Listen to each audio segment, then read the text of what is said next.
Yan na ang ating taga-bantay pag doon sa mga malalaglag. Oo. Baka naman bumaliktad ka Bernabe ha.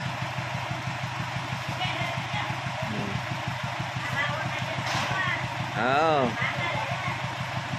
Yeah. Okay.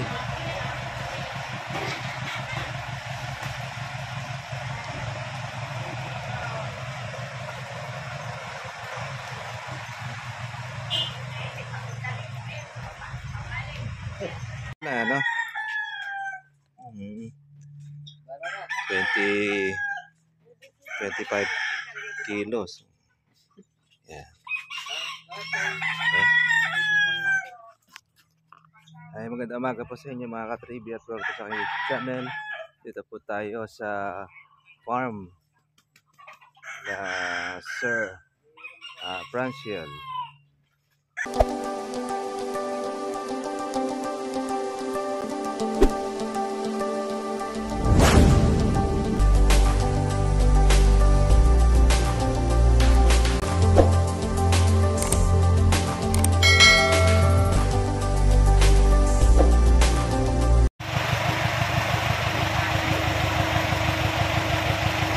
Tingnan nyo, baka mamaya malalaglag sa katabiyahe yan eh.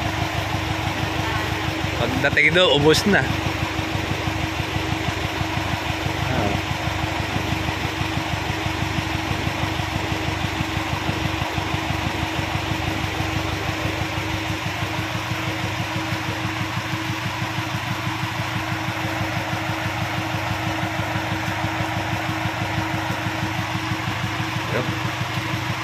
Isang trailer saka isang abono mga ka-trivia.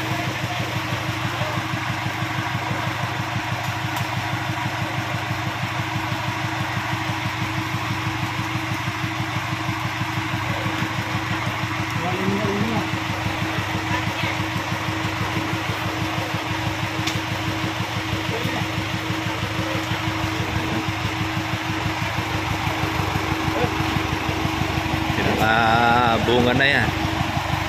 Yung bag mo ba? Akin ay bata. Yung bag. Yung bag. Bag niya. Nakakarga.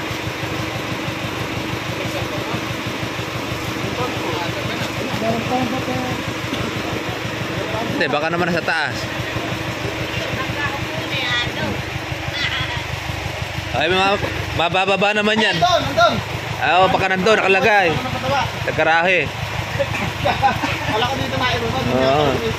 Single. Napipit-pit yun. Si cellphone. Kinaba ang bigla si Bernabe. Kuha na lang kayo ng bakol doon. Kalaki yung bal.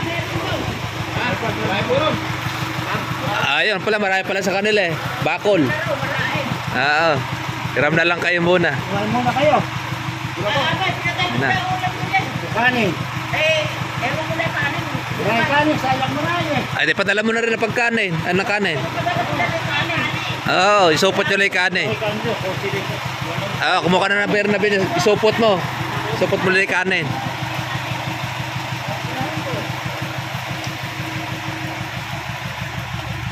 Para masulit. Kaya pa naman ng gulong. Lunak ang daan dun eh.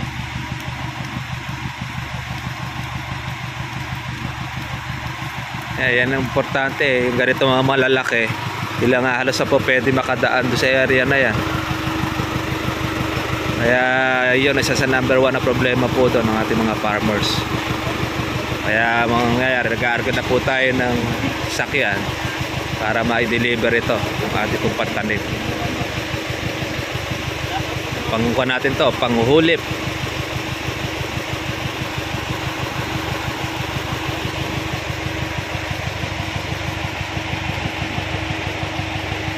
Konti na lang hahakotin natin ito. Yan. Yan na ang ating taga-bantay pag doon sa mga malalaglag. Oo. Baka naman bumaliktad ka Bernabe ha.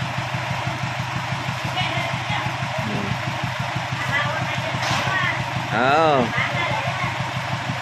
Yeah. Okay.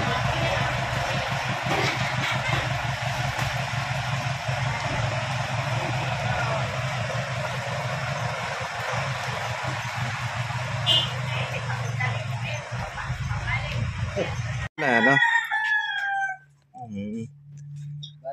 20 25 kilos. Yeah. Ay, magandang umaga po sa inyo mga ka-trivia at welcome sa aking YouTube channel. Dito po tayo sa farm na Sir Franciel.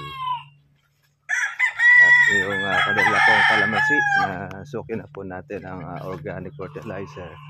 Ito na yan ang kanila at kumuuli sila ng panibagong set para sa paglalagay.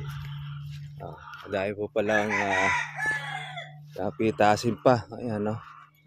Malalaki na po yung kanilang kalamansi. Dahil pong bunga. Yeah, para po produce ulit ng panibagong bulaklak. Para ng ayun. Kinis po yung mga balat ng kalamansi. So, marami pala silang mapipitas pa. Yan po ang mga katribya po ang epekto po ng ating organic. Napapalaki po niya ang bunga. Tapos yan, may kinis din po yung balat. Saka yung supang niya, meron po siyang mga kasama pong mga bulaklak. Kaya continuous, hindi siya isang gusar lang, kundi tuloy-tuloy ang kanyang bunga doon sa ating organic. Ayan po, meron po siyang labas sa bulaklak. Kaya yung sinabugan niya ito ng abono, halos 3 buwan pa ang nakakalipas. Sabihin, hanggang doon, tumatalab pa yung abono po ni Sir Marvin, yung organic fertilizer. Ala po sila ngayon. At sa biyahe, si Mr. naman na nasa ibang bansa. Kaya hakutin ng dala yung kanilang 15 abono para doon sa kanilang pagpapataba ng kalamansi. Kasi pagkapitas po ng bunga na yon, kanila po sasabugan para maglabas ulit ng panibagong bulaklak. Ito naman po mga katribya itong palay, ang kapitbahay. Parang nilagyan din yata ng organic fertilizer. Nakakuti na po nila ngayon yung pataba. Hindi kasi pwede pumasok dito, grabe putik. Baka mabalaho tayo, mahirap ang tulakan at hindi naman pong 4-wheel drive ang ating kalamansi.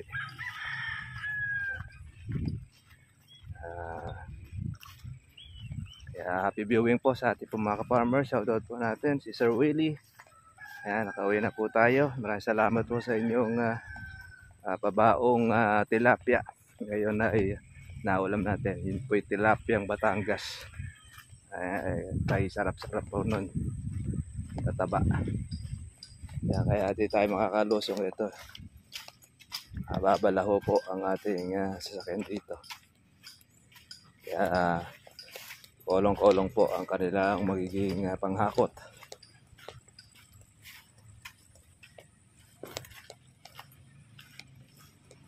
Ang ating taba.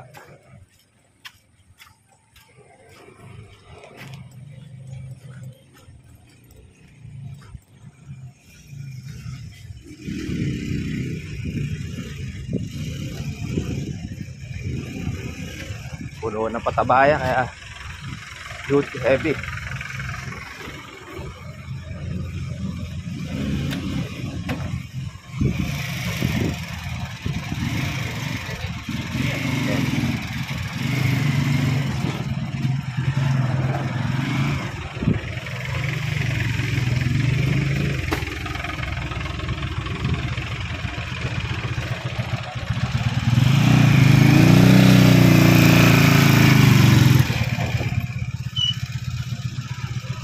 Ayun naman, meron kayong talagang pasadyang kolong-kolo.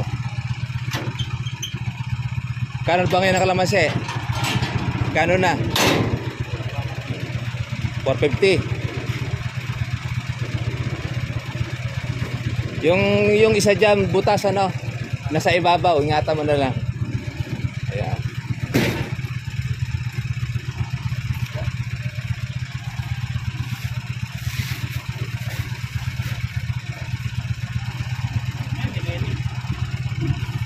Ayan, para di matapon.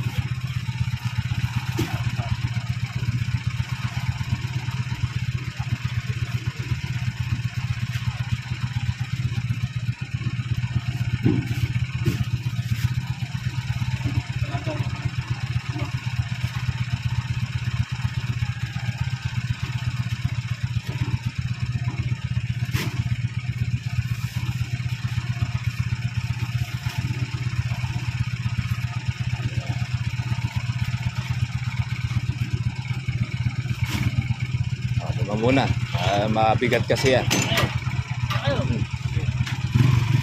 Okay. Tulak.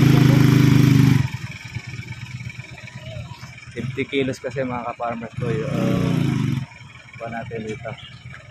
Kaya makakose mabigat. Kaya talaga may kailangan may taga-tulak.